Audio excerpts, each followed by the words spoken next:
Hi everybody, we've got a wig review today. Not this one. It's one I haven't even opened yet.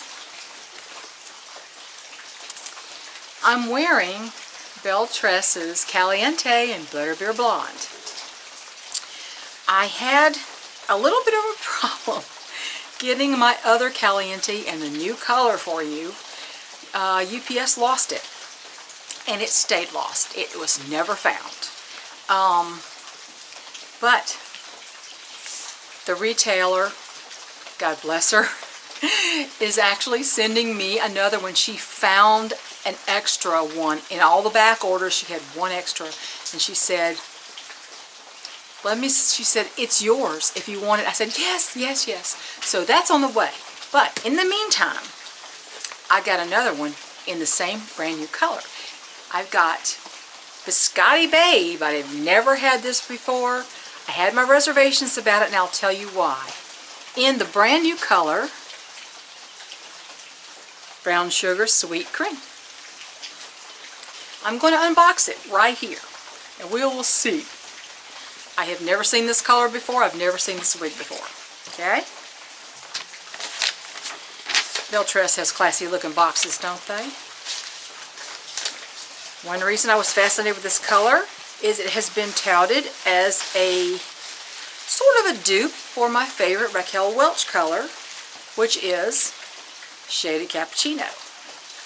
So here we go. There we go. So let's take this baby apart.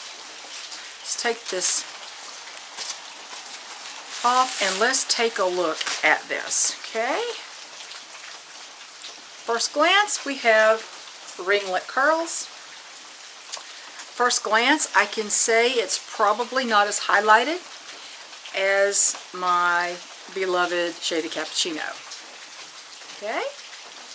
Still has the crisscross part. Boy, the highlights are showing up better on the camera than they are me looking at it here. Probably because it's more light out here. Let me show you the cap, okay? We're gonna go right for that cap, all right? We have Biscotti Babe has a full lace front, full mono top. Nice contoured lace front. It has an extended nape with pull adjusters. Not my favorite adjusters, but as long as that's got that extended nape, I think we'll manage. Okay, here we go.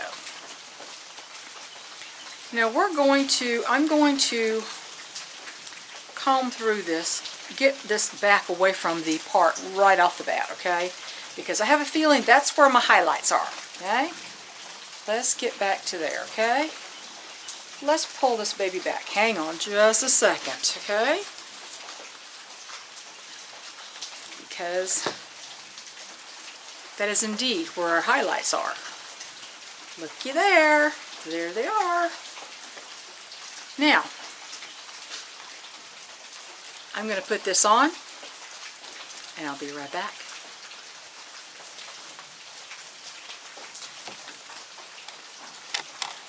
I'm not sure what filmed and what didn't. I'm having a lot of equipment problems.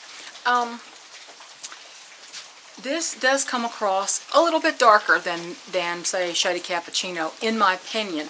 Probably because it doesn't have quite as many highlights, maybe. Or maybe the base color is a little different shade. I'm not quite sure. But, Biscotti Babe. First of all, it's 10 to 13 inches overall. It has a 5 to 6 inch nape. They give you a range, 5 to 6 inches. And it weighs 4.4 ounces. It's a lot of hair on this. I find this akin to Julienne, John Monroe Julienne, although Julienne is hand-tied. It is similar to Mila in a way, a little bit curlier than Mila. Mila is a little bit longer. I think Mila's nape is maybe 7 inches. This is 5 to 6 inches. Of course, it's heat friendly, as are all Belle Tress pieces. It's just another one of those nice wavy bobs mid-length bobs. The ringlet, the curls on this are a little bit more defined than they are on a lot of them. I have heard this called, now let me talk about this color here first. Brown sugar, sweet cream. There's a lot of definitions, and I had to write them down because I have to read them to you, okay? This says it is dark roots with a blend of browns and blonde highlights. Another one says a blend of medium golden blonde, light blonde, and golden brown with medium brown root. Another thing says it's a mix of dark, medium, and light brown sugar and lightly whipped sweet cream with a hint of buttermilk. Interesting description. Another one says it's a mix of medium and light golden brown with highlights of pale ash blonde and pale gold blonde on darker roots. That would, to me, that would be what I see here. Now, Taz was guessing at the color codes, and I have to agree with her, considering that my favorite Raquel Welch piece is a 1222. This has, of course, has to have a 12 and a 22, but it also probably has a 10 back in here somewhere, a little bit darker. It has, like she said it had she thought it was a 10, 12, 22, maybe a 24. And I think that's really good guessing on her part, considering this right here is a 12 and a 22, and this has an addition of a 10 because some of this is darker. It's beautiful, beautiful color. What else did I... Let's see. Of course, highlights completely change the overall look. How many highlights, where they're placed, how chunky they are. You can have the same exact base color, and the highlights, the placement, the tone, everything will totally change the look of it. Now, another thing, someone has called Brown Sugar Sweet Cream the Winter Butterbeer Blonde. And I thought, that's interesting. Now, I will soon have a Brown Sugar Sweet Cream Caliente to show you in Brown Sugar Sweet Cream, right alongside this Butterbeer Blonde. But I think it'll be easier to judge that if you think it's the Winter Butterbeer Blonde with the same exact form in the same color. However, I don't know. What do you think?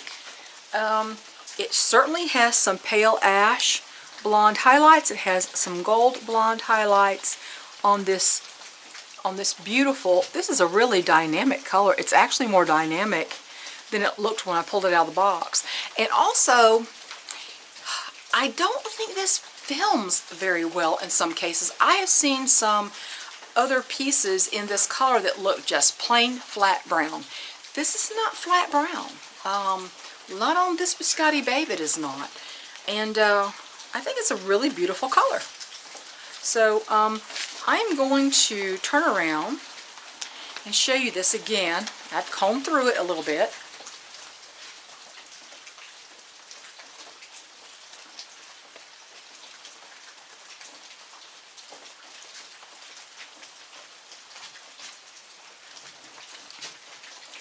Real up close. Now, it does have a darker root, but that is so beautifully done. It's very subtle. It's very subtle. And I think that maybe it's so subtle it comes across that way because, frankly, you know, there's a number 10 in here somewhere, and I really think there is a number 10, and I think there's less contrast. So it really comes across beautifully. So, there you go, Biscotti Babe in Brown Sugar Sweet Cream. Now, for those of you who don't like things flat on top, you're going to have to work with this one. You can, excuse the neighbor's rooster, that's not mine. Mine are inside, it's raining. You're going to have to warm your hand up, push this back. You can pull this up, hit it with some steam to get some lift. You can use some product in this, but if you are somebody who really can't stand permatease, but you like volume, you might like this one. She got the volume for sure. the curl pattern reminds me a lot of the Raquel Waltz Celebrity pieces that I showed you. The curl pattern is quite similar. Of course, that one has bangs. This does not really have bangs. This is way longer in the front. The sides are 10 to 13. It's 10 to 13 inches overall, so pretty much it's one length. And I think it's slightly graduated, maybe? I'm not sure. But whatever it is, it's pretty. It's pretty. But yeah, this is the thing. And I see a lot of people, they let this flop. And it will flop if you don't train it. But I think you can certainly train it. And one way to get some lift at the beginning is to part it opposite to the way it comes from the manufacturer. It comes with a crisscross part on the left. I parted it left, right of center, and that automatically gave it a little bit more lift that I've been kind of pulling up and running my hands through and pressing, and that also gives you a lot more lift. So there you go. This is Biscotti Babe in brown sugar sweet cream, and thanks to a very conscientious retailer, I will have a Caliente in the same color, and I will show you that side by side with the Butterbeer Blonde, and we'll see if you think that this is actually the winter Butterbeer Blonde. Have a great day, ladies.